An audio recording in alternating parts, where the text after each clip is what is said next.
오늘 우리가 맞지마 니까야의 공부 순서로 보자면 3번인 법의 상속자 경하고 7번인 옥감에 대한 비유의 경, 이 두 가지는 같이 공부를 끝낸 것으로 하겠습니다.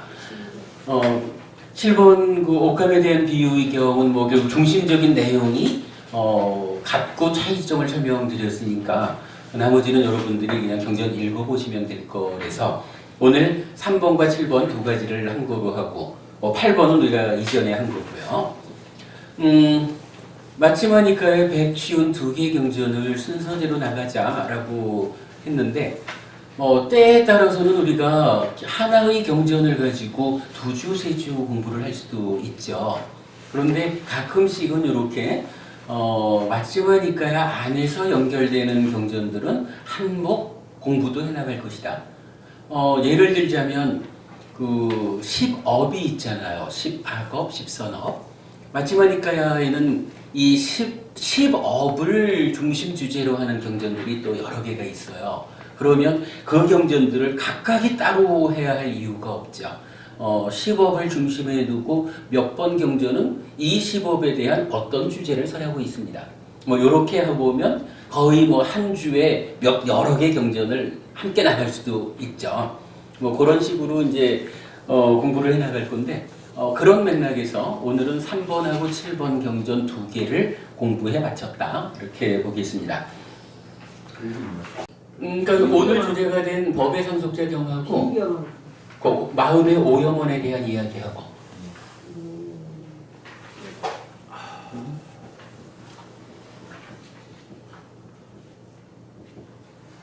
자, 우리가 사부 니까야를 공부하고 있거든요. 사부 니까야가 어떤 게 있나요? 첫 번째로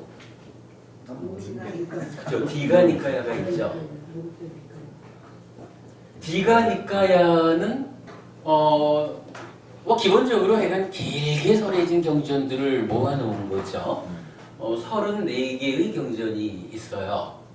우리가 그러니까 최근에 나눠드린 요 합성경과 십상경 요 경전은 디가 니까야 34개 경전 중에 가장 끝에 있는 33번, 34번 두 개 경전이죠.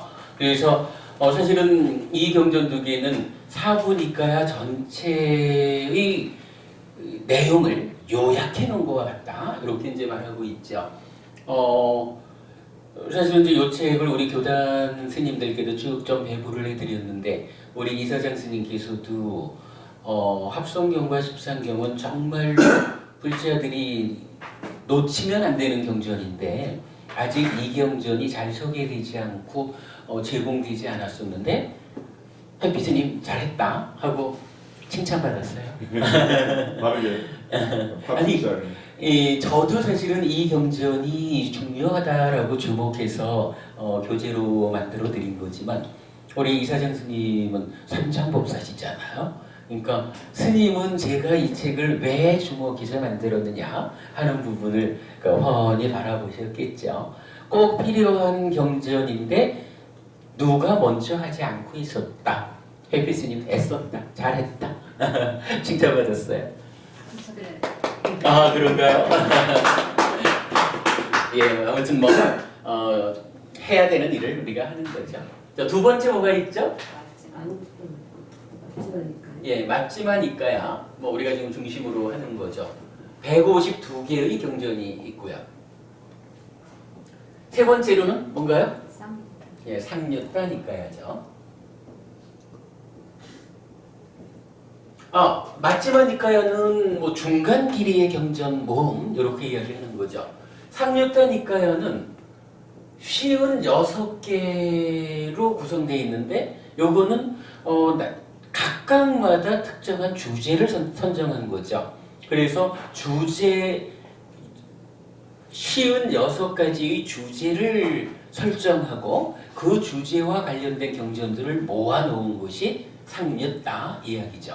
그래서 56개의 상류따로 편집이 되었고요. 앙고따라 니까야가 하나 있죠. 앙고따라 니까야는 그럼 우리가 어떻게 이해를 해야 될까요? 안구따라니까요. 뭐 길게 손해진 거, 중간 길이의 거, 주제별로 정리한 모음이고 이제 안구따라니까요는 어떻게 경전들을 모아놓았다라고 말해야 될까요? 핵심적인 것 같아. 짧게. 이렇게 보죠. 그 부처님 들어가시고 나서 이 가르침이 참으로 바르게 전승되기 위해서 우리가 경전을 결집을 하자라고 하신 거죠. 그래서 마하카사파 존자를 중심으로 500아라한이 함께 경전을 암송해서 결집이 된 거죠. 따지자면 이 500아라한들께서 판단하시는 어떤 이러한 경전들은 후대에게로 전승해야겠다라고 어떤 큰 범위가 있었겠죠. 이러이러한 경전. 그러면 표현하자면 이만한 경전을 전승해야 되겠다. 그 중에 디가니까야 이만큼 했다. 마지막이니까야 이만큼 했다. 상류다니까야 이만큼 했다. 그러면 이제 나머지가 있잖아요. 이 나머지 경전들은 그러니까 전승해야 할 가치가 있는, 그러니까 전승해야 하는 경전들 중에 각각의 니까야를 제외하고 나니까 이제 남아있는 경전들이 있는 거예요. 그러니까 요 경전들을 이제 어떤 방법으로 추려가지고 전승을 할까라고 할 때 이제 법수라고 말하는 표현이 있죠. 그러니까 하나의 경전, 가르침이 있는데 그 가르침에 중심되는 용어, 핵심되는 주제가 하나일 수도 있어요. 2개짜리도 있고요. 3개짜리도 있고요. 그러면 안구따라는 이제 이렇게 모여져요. 중심 단어가 하나인 거에서부터 중심 단어 11개까지. 그러니까 법수라고 표현하는. 그러면 이제 다 3개 니까야를 제외한 나머지를 가지고 잘 모르겠다. 그냥 한번 이렇게 챙겨보자 해가지고 중심 단어가 하나짜리는 하나의 모음 이렇게 모아놓고 중심 단어가 2개짜리면 2의 모음. 그래가지고 그거를 11가지로 구분해서 모은 거예요. 그래서 안구따라니까요. 요거 이제 중국에 번역된 거로는 증일아함 이렇게 말하는 거죠. 하나씩 늘려가면서 요 얘기죠. 이렇게 이제 사부니까야가 결집이 됐어요. 오늘 우리가 보려고 하는 게 일단 디가 맞지마 상류다 요 부분 좀 지켜두고 안구따라니까야가 요렇게 법수에 의해서 그 중심 단어가 몇 개냐 요걸 가지고 1부터 11까지를 늘려가면서 경전을 모아놓은 거예요. 그런데 정말 가끔씩 경전을 보다 보면 정말 특별하게 눈이 뜨일 때가 있어요.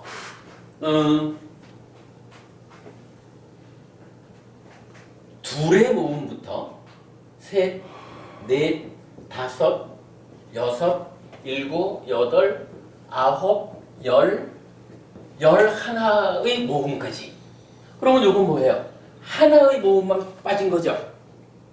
하나의 모음 한 가지를 뺀 2번부터 11번까지의 모음. 이게 경전들이 몇십 개짜리도 있고 몇백 개짜리도 있고 그런 거죠. 그런데 요 11개의 모음을 들여다보니까 각각의 모음의 끝에 가가지고 탐욕의 반복이라고 하는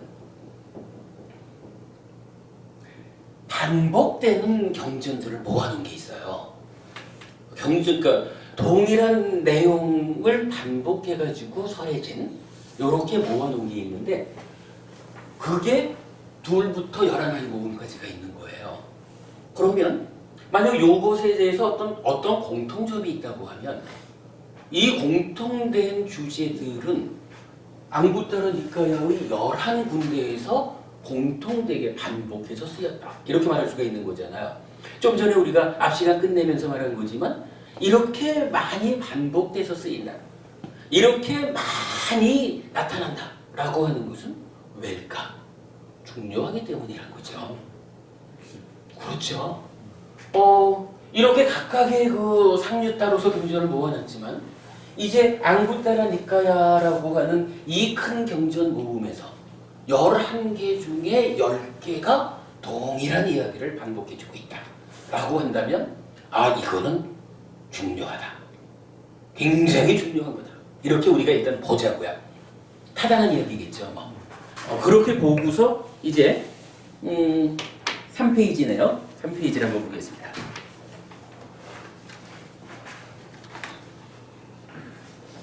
오늘 드린 교재의 3페이지입니다.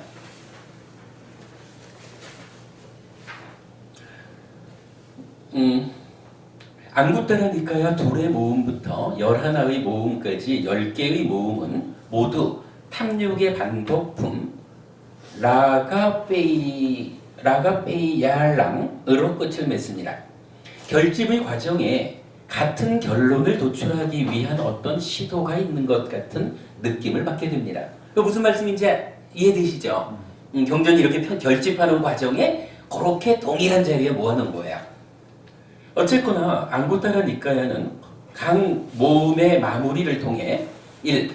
공부의 목적과 2. 버려야 하는 대상, 고의 원인들, 고집, 그리고 3. 실현을 위한 방법, 고멸도를 상세히 제시하고 있습니다. 이 내용에 주목한 것은 참으로 중요한 발견이라 하겠습니다. 자, 이게 반복되는데, 자, 반복은 1. 대상, 그러니까 버려야 하는 대상이에요. 버려야 하는 대상이 어떻게 나타나냐 하면 1번 탐욕, 라가, 2. 성냄, 도사, 어리석음, 모하, 화, 꼬다, 원한, 우빠나하, 모욕, 막하, 얕봄, 빨라싸, 질투, 이사, 인색, 마차리아, 사기, 마야, 거짓, 사대이야, 고집, 탐바, 성마름, 사람바, 자만, 마나, 거만, 바띠마나, 교만, 마다, 방일, 빰하다. 17개가 나와 있어요. 요 17개가 우리가 본 거죠. 어떻게 해서 17개가 된 거죠? 모하. 그렇죠. 우리가 이건 오늘 공부의 주제가 되는 요 16가지 스승께서 버려야 한다라고 알려주신 요거 마음의 오염원이기 때문에 버려야지 괴로움이 만들어지지 않는다라고 말씀하신 거.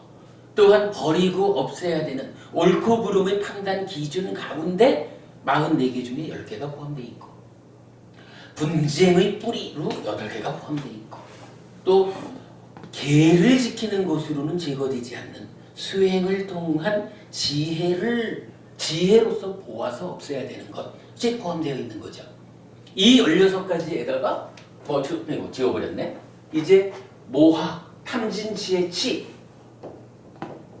요거 하나가 지금 더해져가지고 17개가 나온 거죠. 그렇다면 지금 이 17가지는 오늘 우리가 공부하는 주제와 같은 것이다. 이렇게 봐도 되겠죠.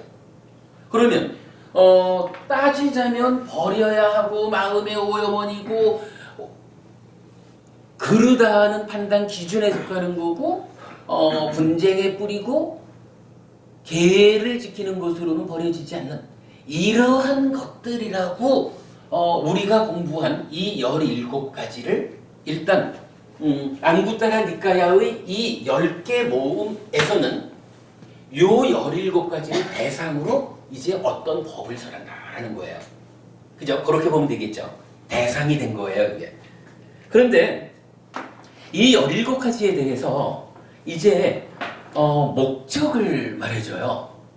무엇하기 위해서 그 얘기죠. 자, 첫 번째로 보면 최상의 지혜로 알기 위해 해서 아빈냐 이랬고요. 철저히 알기 위해 빠린냐, 완전히 없애기 위해 빠리카야, 버리기 위해 빠하나, 부수기 위해 카야, 사그러지게 하기 위해 와야, 빛바라게 하기 위해 위라가, 소멸하기 위해 니로다, 포기하기 위해 짜가, 놓아버리기 위해 빠뜨니 사건. 이렇게 나왔어요. 그러면 이 17가지 대상에 대해서 최상의 지혜로 알기 위해서 내가 지금 무언가를 해야 되겠습니다. 부처님 입장에서는 요 17가지가 괴로움을 만드는 그 가운데 거 그놈이여, 이거 버려야 돼. 근데 그거를 버린다라는 것이 어떤 의미냐? 최상의 지혜로 그걸 아는 것이고, 뭐 이래가지고 10가지로 선해지는 10가지의 어떤 목적을 제시해주고 있는 거죠. 17가지에 대한 10가지의 목적. 그걸 그렇게 제시를 해주면서 읽어볼게요. 의로 구성되어 있고 이 목적의 성취를 위한 방법은 각각의 모음마다 다르게 제시되고 있는데 37 보리 분법 모두를 포함하고 있습니다. 그래서요. 넘어가 볼게요.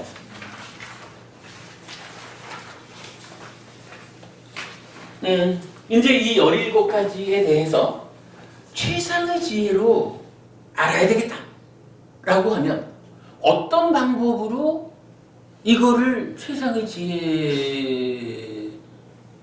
지혜를 성취할 수 있습니까? 라고 이제 방법을 제시하고 있다라는 거죠. 그 방법이 어떻게 제시되느냐? 그저께 대구법회에서 이 공부를 하다 보니까 어떤 법원님 한 분이 그래요. 아니 이 17가지나 되는 거를 10가지의 목적으로 이렇게 표현을 해주면 170가지잖아요. 이 복잡한 걸 어떻게 합니까? 이렇게 얘기를 하는 거예요. 그래서 맞아요. 170가지나 되는 그 복잡한 일을 어찌할까요? 그랬는데 사실은 이게 희망이 있는 거예요. 자, 이 170가지의 문제를 해결하는 방법이 하나 있는 거야. 그러니까 하고자 하는 바를 성취하는 방법이. 그러면서 이제 이렇게 말해주는 거예요. 그러니까 17가지를 10가지의 어떤 목표로 삼는 요거를 놓고 이제 안구따라 니까야는 각각의 모음마다 거기에 대한 답변을 어떤 방법으로 할 수 있습니까? 어떤 방법으로 완전히 할 거고 어떤 방법으로 철저히 버릴 것입니까? 요런 데 대한 그 답변, 방법을 2가지로 말해주는 건 2의 모음에 포함되고 3가지로 답변을 주면 3의 모음에 포함되고 이래가는 거예요. 그래서 자 이제 거기 예를 들어봤어요. 이 2의 모음에서 이렇게 말하는 거예요. 비구들이요, 탐을 최상의 지혜로 알기 위해서는 2가지 법을 닦아야 한다. 어떤 것이 둘인가? 사마타와 윗바사나이다.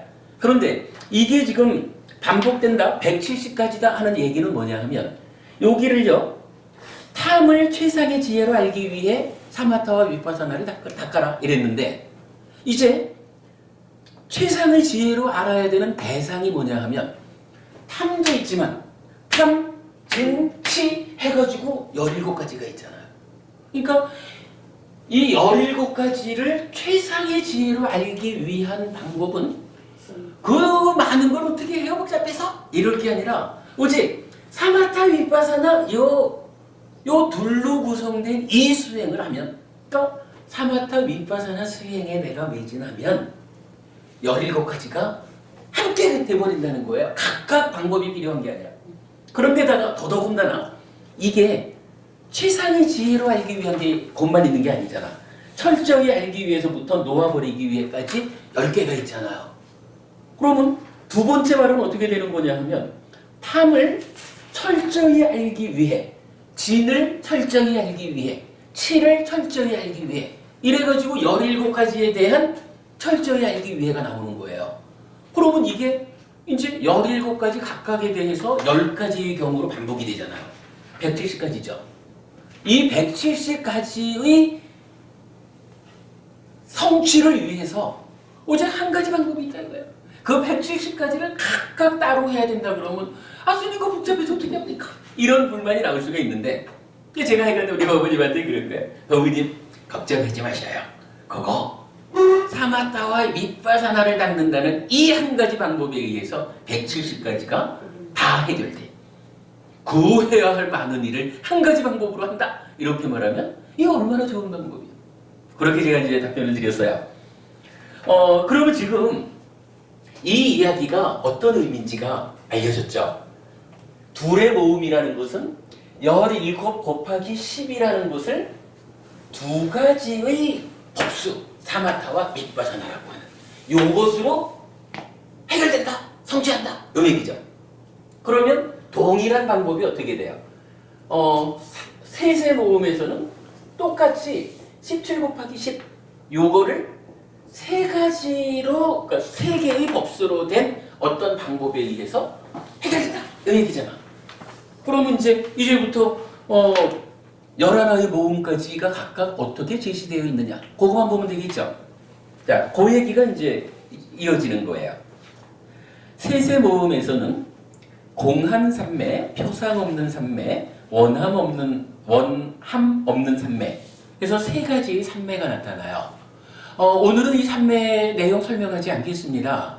이전에 우리가 공부한 적도 있고, 오늘은 요 11가지, 그러니까 10개의 모음이 각각 어떤 것을 제시하고 있느냐 하는 것을 소개하는 것으로 하고, 요 각각의 내용에 대해서는 제가 수업 보고를 통해서 연결해 드리겠습니다. 그렇게 확인하시는 거로 하고요.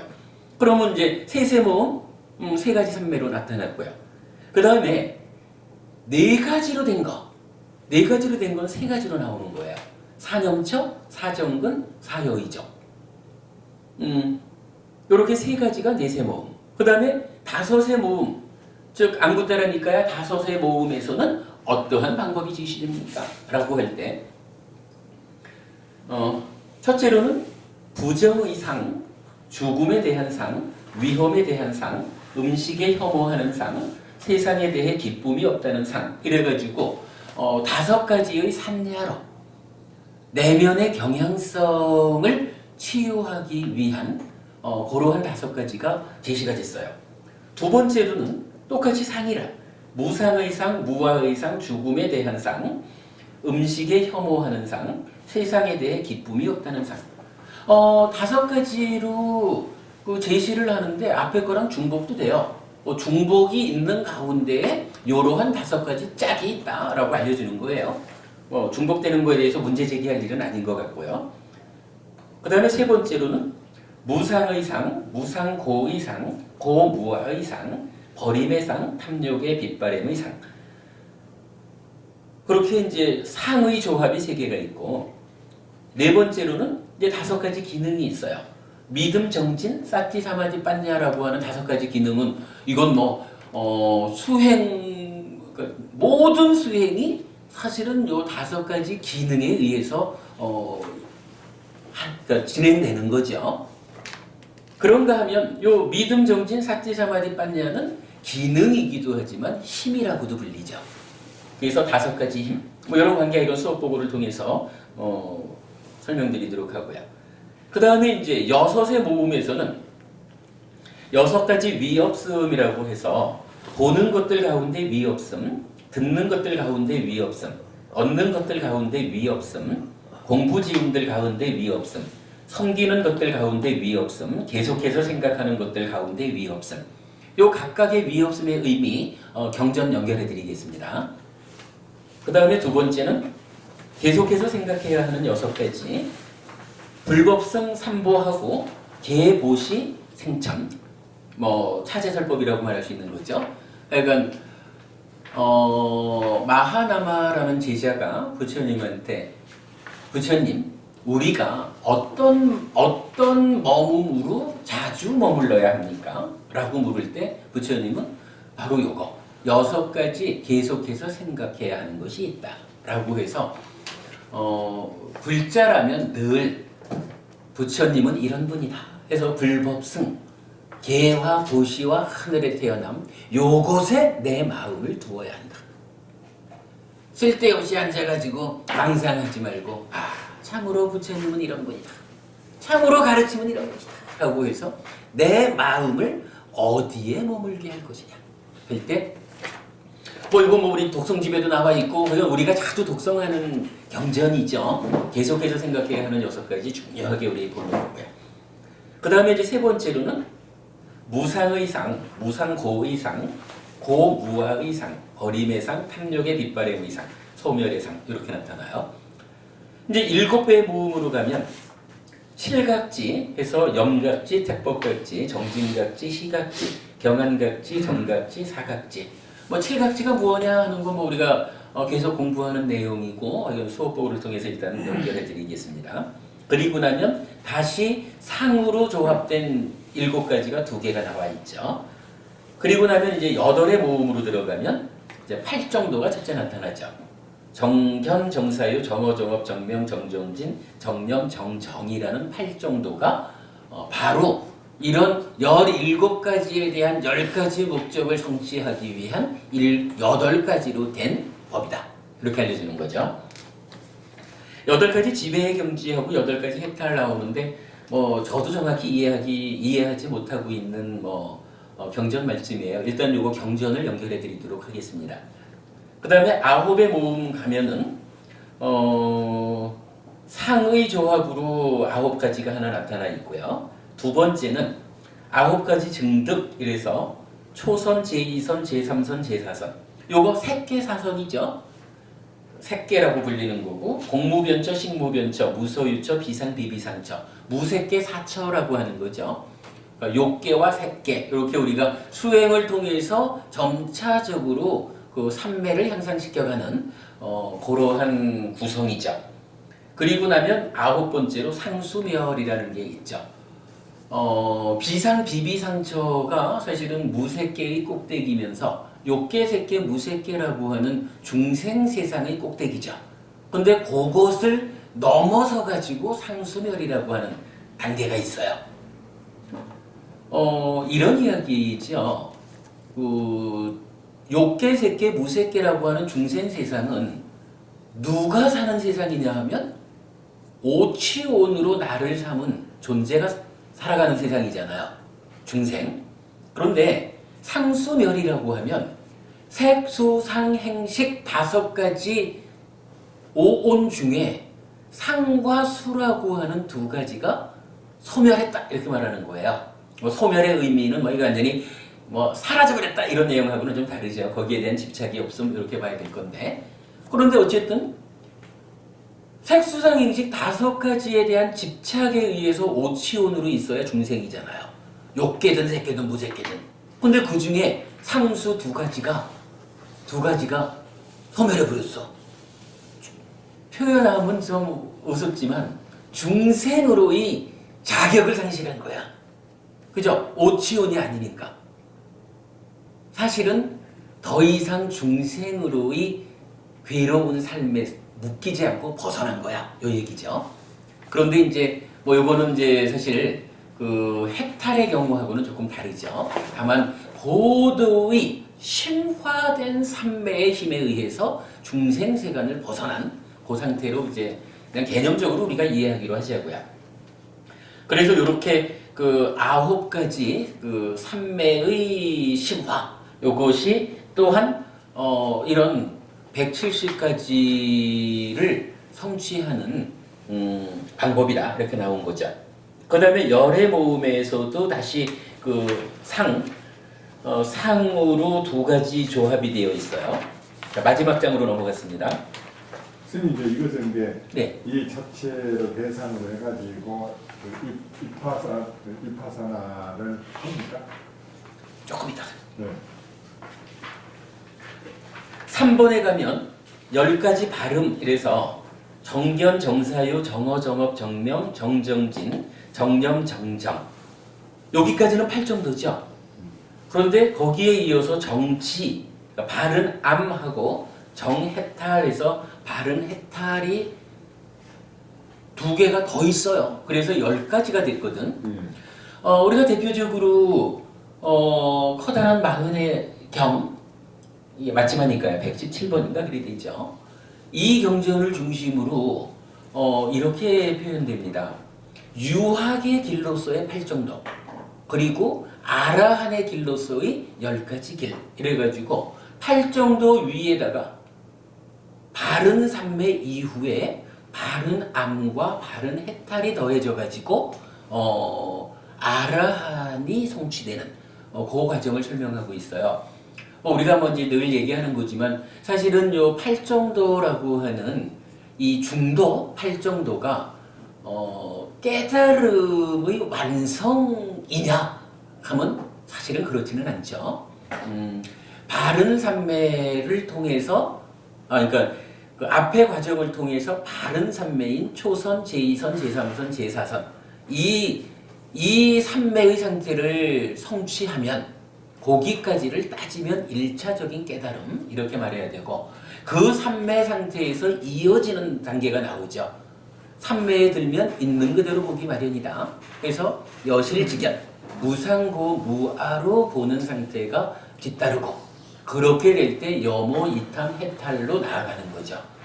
그랬을 때 제가 이해하기로는 이 바른 암 정지는 사마타에 의해서 심해탈이 성취된 그 상태를 바른 암 정지로 표현해 준 것 같아요.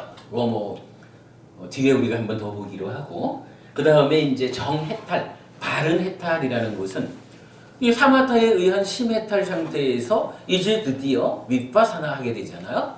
그래서 윗바사나를 통해서 번뇌를 완전히 소멸한 그래서 아라한을 성취한 그 상태를 바른 삼매로 그래서 8정도에 이어지는 10가지 길로서 이제 나타나고 있죠. 그러니까 이게 열의 모음 중에서 그 방법으로 제시가 되었다라는 거고요. 그런가 하면 이제 다시 11의 모음이 있어요. 11의 모음 이렇게 나타납니다. 11가지 증득으로 나오는데 초선, 제2선, 제3선, 제4선 여기까지는 색계사선입니다. 좀 전에 본 거죠. 그 다음에 자애를 통한 마음의 해탈, 자심 해탈 이렇게 말하죠. 연민을 통한 마음의 해탈, 비심 해탈, 더불어 기뻐함을 통한 마음의 해탈, 희심 해탈, 평온을 통한 마음의 해탈, 사심 해탈, 자비시사 사무량심에 의한 심해탈 이 얘기죠. 그리고 거기에 이어서 공무변처, 식무변처, 무서유처라고 해서 무색계 사처 중에 비상비비상처 하나를 뺀 거죠. 이렇게 해서 이제 11가지를 제시를 해주는데 왜 그럼 비상비비상처는 뺐을까? 라고 하는 부분은 그냥 개념적으로 이렇게만 보면 좋을 것 같아요. 비상비비상처는 말 그대로 상도 아니고 상 아닌 것도 아닌 그러한 상태거든요. 그런데 무소유처까지는 경전에서 설명을 할 때 무소유처까지는 상이 그러니까 상에 의해서 이 상이 어떠한 상이냐 상의 수준을 끌어올려 가지고 도달되는 자리를 무소유처까지를 말해요. 그리고 그 이후에 비상비비상처는 경우에 따라서는 비상비비상처의 상 이렇게 나타나는 경우도 보기는 했지만 경에서는 비상비비상처는 이제 더 이상 상이 작용하지 않고 아주 미세한 행, 상카라만 작용하는 이런 식으로 구분되어 설명이 돼요. 그런 상태에서 이제 11의 모음에서는 쇠계사선에다가 자비시사의 심해탈 4가지에 8에다가 산야의 범위 안에 그러니까 상의 범위 안에 있는 공무변처, 식무변처, 무소유처까지를 포함해서 11의 모음 이렇게 이제 말해주고 있어요. 이렇게 보면 그냥 대충으로 훑어본 거지만 사부니카야가 이렇게 결집된 가운데 그 중에 앙구따라 니카야의 11가지 모음 중에 하나의 모음만 뺀 둘부터 11의 모음까지의 그죠? 이 각각에 대해서 17가지를 10가지로 어떤 성취를 하는 데에 어떤 방법이 있습니까? 해가지고 각각마다 반복적으로 법수에 해당하는 방법이 제시되어 있다. 그러니까 이걸로 보면 이야 참으로 많은 경전도 이게 경전 분류하기에 따라서 달라요. 근데 어떤 분류에서는 요거 17 곱하기 10 해가지고 요 둘의 모음 중에 170가지의 경전이 포함된 것으로 이렇게 분류하는 분류 방법도 있어요. 그러면 둘부터 11까지니까 1700개의 경전이에요. 1700개의 경전. 그런데 사실은 또 그게 더 넘어가요. 이 각각의 모음마다 보면 아까 다섯의 모음 같은 경우는 5가지로 제시가 되잖아. 그러니까 제가 아까 그 말씀을 드린 거예요. 사부니까야를 꿰는 공부를 하자라고 하는 가운데 오늘 수업이 가장 많은 경전을 그죠? 이게 100개, 200개 상태가 아닌 거야. 가장 많은 경전을 오늘 공부한 거예요. 근데 그 이야기는 뭐냐 하면 그만큼 이 17가지가 비중을 갖는 것이다. 사실은 주로 탐진치 얘기만 해요. 그리고 이 꼬다에서부터 이렇게 뒷부분이 사실 이 부분 배제하고 나면 제가 찾은 게 5개의 경전밖에 없잖아요. 뭐 그러니까 크게 많이 나타나는 것 같지 않거든. 그래서 많은 사람들이 주목하지를 않아요. 이게 좀 말하기가 그렇지만 얼마 전에 이제 우리 교단 운영위원장이신 양하롭 가스님께서 임명하셨잖아요. 그 자리에서 우리 이사장 스님께서 설법을 하시는데 가만 듣다 보니까 아비짱, 부야바다, 꼬다, 오빠나 뭐 이런 부분을 하시더라고요. 그래가지고 제가 요 부분을 좀 정확하게 그 의미를 알아야 되는데 아직 내가 요거를 잘 모르는데 여러분 이렇게 번역은 해놨지만 정확한 의미를 아직 잘 모르고 있는데 이사장 스님께서 마침 요 부분을 설법을 하시네. 이래가지고 설법 마치신 다음에 스님 아까 설법하신 그 주제예요. 그 의미를 제가 정확히 알고 싶습니다. 그래서 뭐 중간에 꼬다며 이렇게 말씀하셨잖아요. 야, 해피스님 그거 알아? 이러는 거예요. 아니 그게 따지고 보면 저한테 해피스님 그거 알아? 이 말씀은 이거 아는 사람이 별로 없어. 이 얘기거든요. 그래서 제가 또 한 수 더 떴죠. 스님 그게요.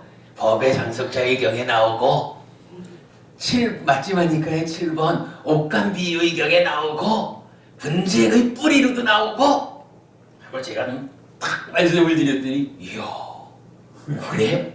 이래야지는 거예요. 그래서 제가 이제 와이간 뭐 농담이고 어쨌든 이제 스님한테 스님께서 자료를 좀 가지고 계시면 저에게 주십시오. 그러면 제가 마침 요번 주 우리 법회가 요 내용을 설법해야 되기 때문에 법우님들에게 좀 정확한 의미를 알려드리겠습니다. 이랬는데 스님 컴퓨터가 고장났대요. 컴퓨터 고치면 보내준다 했는데 아직 못 받았어요. 요거는 뭐 제가 다음 주가 됐든 언제든 스님께 공부 내용을 받으면 잘 정리해가지고 인쇄물로 드리겠습니다. 근데 이 부분 우리 정말 놓치지 말자고요. 저는 사실 스님한테 이 얘기까지는 꺼내지를 않았지만 요거 빼고도 자체적으로 중요한 말씀이다 하는 것을 알겠는데 이 내용까지를 보면 이게 사실은 정말 우리가 불교 공부하면서 이거 모르고는 안 되겠구나 라고 할 만큼 중요한 얘기예요. 어찌 보면 이게 탐진치라고 하는 저 뿌리에 있는 그 상태로만 아는 것 그것도 중요하지만 그 탐진치가 삶의 과정에서 조금씩 표면으로 올라오기를 이렇게 올라왔다는 그거겠죠. 이게 다 탐진치하고 별개인가? 탐진치가 조금 더 다양한 경우로 삶에 작용되는 그거를 이렇게 설명해 준 거잖아요. 그러니까 아까도 우리가 몇 개를 중복되는 것까지 보면서 숫자를 헤아려 가면서까지 이 중요도를 보았지만 여러분은 오늘 이 공부에 대해서 꼭 기억하자고요. 하여간 우리 공부 전체 과정에서 오늘 가장 많은 경전이 설하는 이 중요한 내용을 본 겁니다. 이 중요성에 대해서 여러분 잊지 않기로 그래 하시자고요. 자, 마지막 이야기를 한 가지 얘기를 더 해야 되겠구나. 지금 여기 10가지 쭉 봤는데 유독 그러니까 각각 특징적인 거 하나를 빼놓고 나면은 유독 상해 조합으로 나타나는 게 많죠. 상해 조합. 그러니까 이러한 성취를 하자라고 하는데 부처님은 반복적으로 이러한 상, 이러한 상, 이러한 상 이렇게 말하고 있거든요. 왜 그럴까? 무언가 역시 반복되었다라는 것은 중요하다는 의미거든요. 저는 이렇게 보았어요. 시간이 다 됐으니까 그냥 쭉 얘기합시다. 상이라는 게 뭐냐 하면 우리 내면에서 어떤 경향성을 가지고 인식 과정에 대입하는 거잖아요. 그런데 요 상이 중요한 이유가 있죠. 상이 개입을 하는 것인데 요 상이 병들어 있으면 어떤 결과가 생겨요? 알미 왜곡되잖아. 알미 어떻게 왜곡돼요? 무명과 탐진이라는 상태로 왜곡되잖아요. 그리고 그렇게 왜곡을 일으키기 때문에 상이 병들어 있다라고 하는 것은 사실은 우리 삶에서 발생하는 모든 괴로움이 그 뿌리에 탐과 진, 무명보다도 더 밑에서 작용하는 것은 바로 상의 병든 상태잖아요. 상이 병든 상태를 뭐라고 하죠? 총법부님, 상이 병든 거를 뭐라고 했어요? 그죠? 그걸 우리가 번뇌라고 보았죠.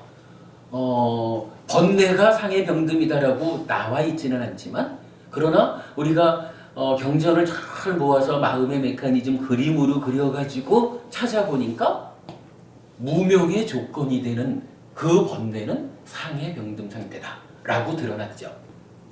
그러면 상의 병듦이 뿌리에 있으니까 당연히 이 상의 병듦을 치유해야 된다라는 게 중요해요. 그러니까 상으로 계속 말하는데 요걸 좀 다른 측면으로 보면 현정부부님 아라한테는 마지막 과정이 뭐죠? 아라한 되려면 기본적으로 부처님 같은 경우에 사선 삼명 이래 있죠.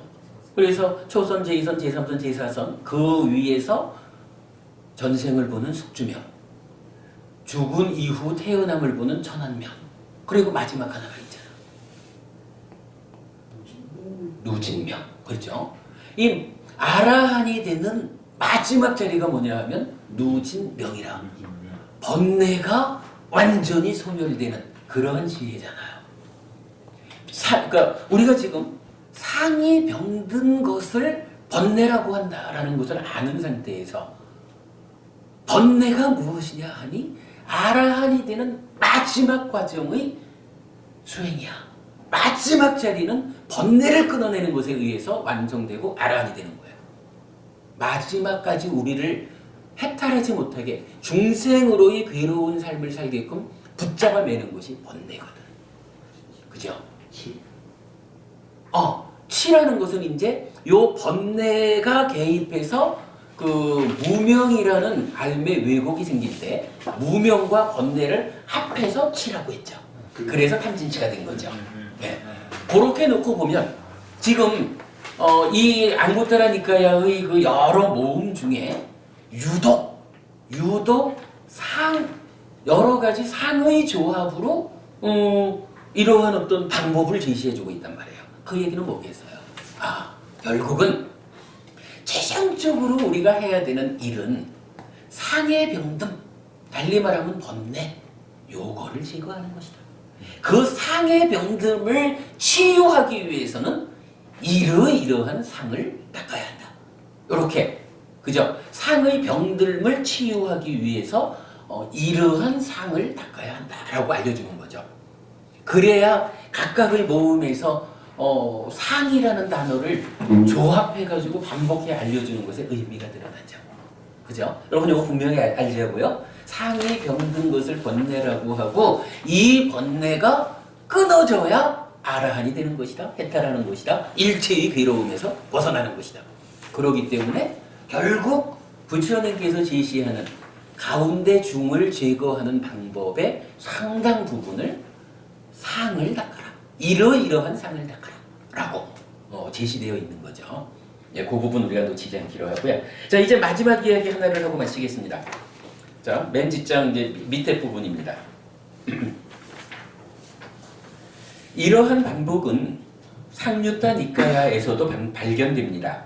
37보리분법, 즉 사념처, 사정근, 사여의적, 오근, 오력, 칠각지, 팔정도인데 모두는 8정도에 포괄됩니다.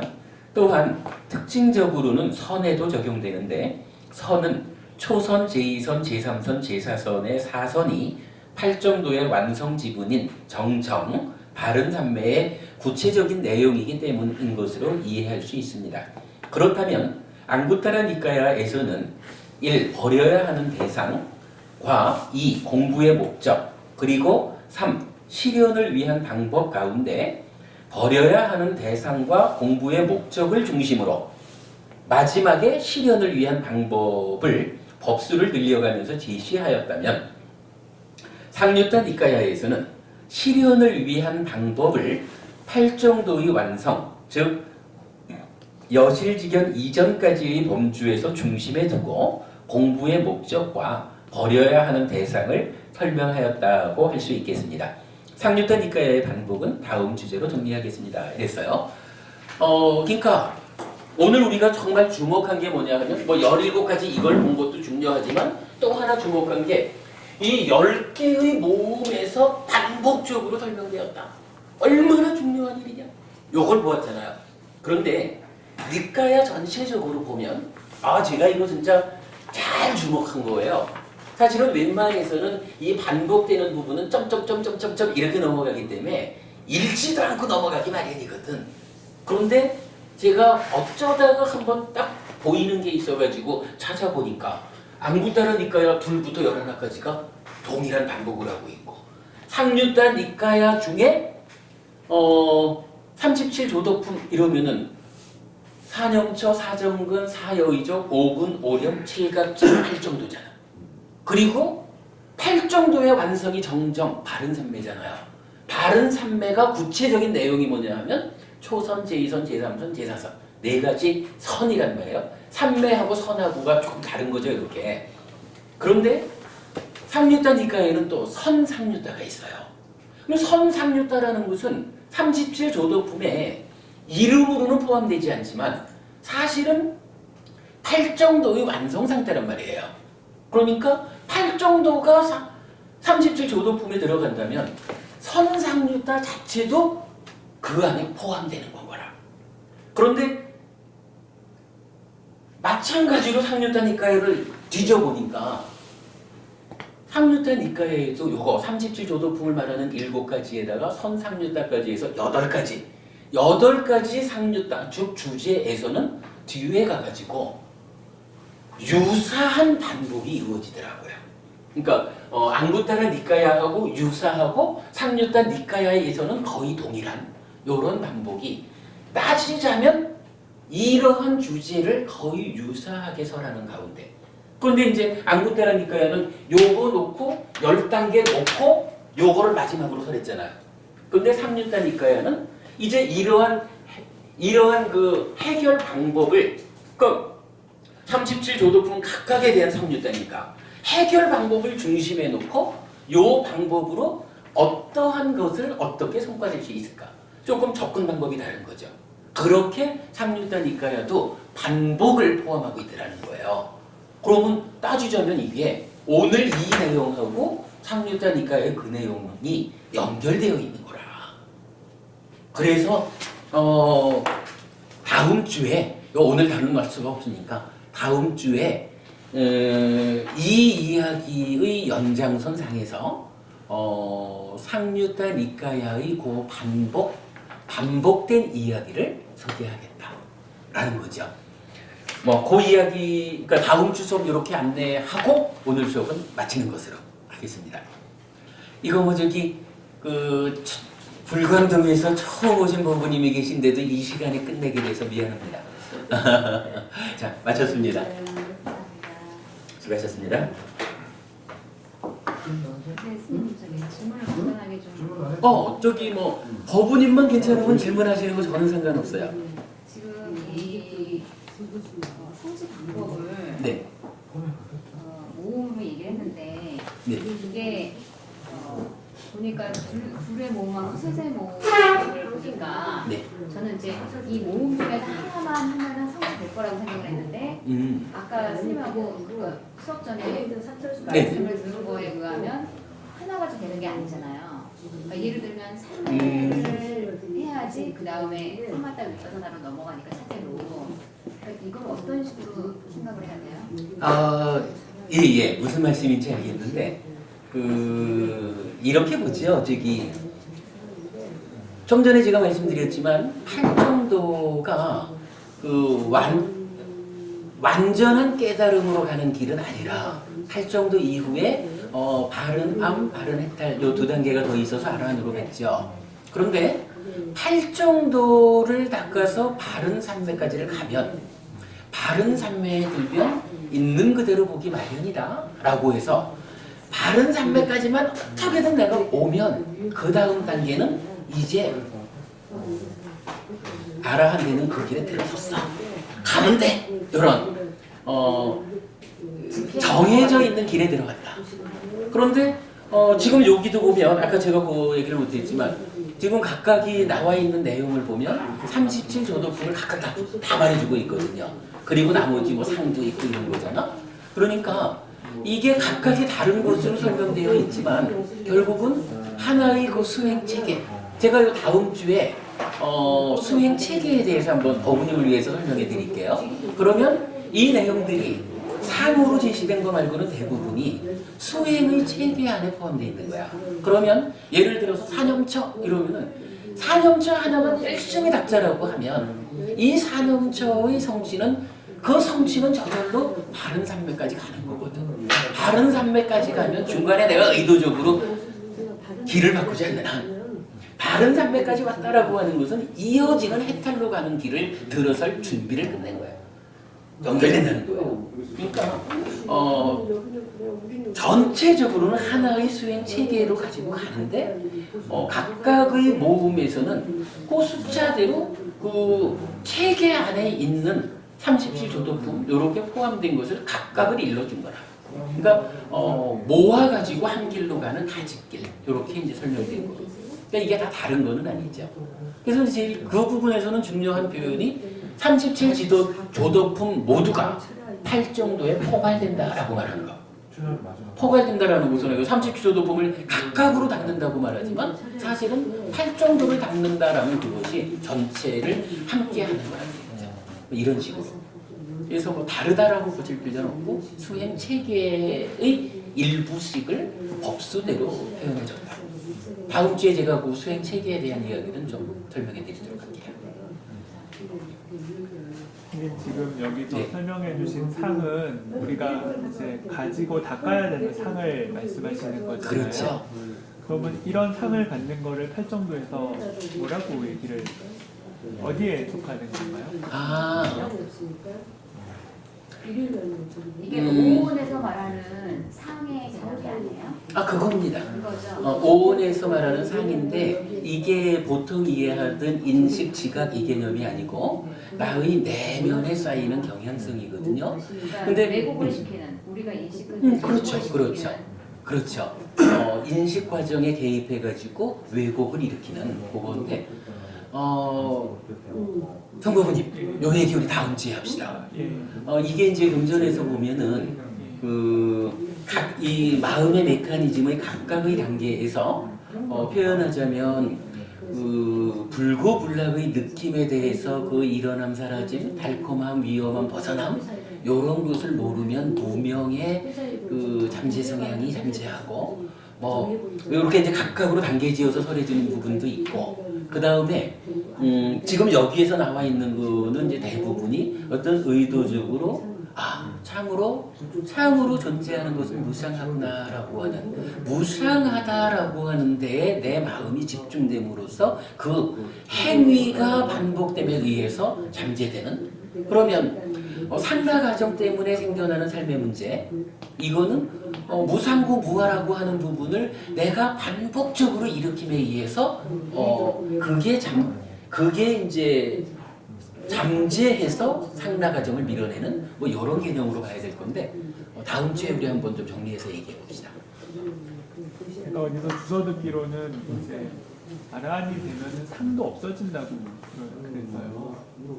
그러면 이런 상은 유지가 되는 상인지 소멸이 되는 없어진다라고 하는 부분이 좀 쉽게 표현하기는 어려운데 이게 이제 그 자체가 그 온 자체가 없어지는 것이냐 아니면 거기에 대한 집착, 그러니까 상온과 상취온 이렇게 말할 거 아니에요. 상취온에서 취를 떼내서 상온이 되는 이런 것을 의미하는 것으로 보아야 될 거예요. 상 자체가 없어진다는 거하고 다를 거야.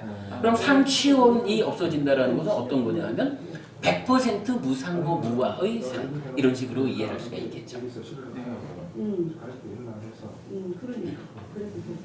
이 부분은 제가 사실은 자신 있게 답변 드릴 만큼 제가 공부되지 못했는데 대략적으로 이해하는 바는 그 정도예요. 우리 다음 주에 이 얘기는 조금 더 하기로 알죠. 마쳤습니다.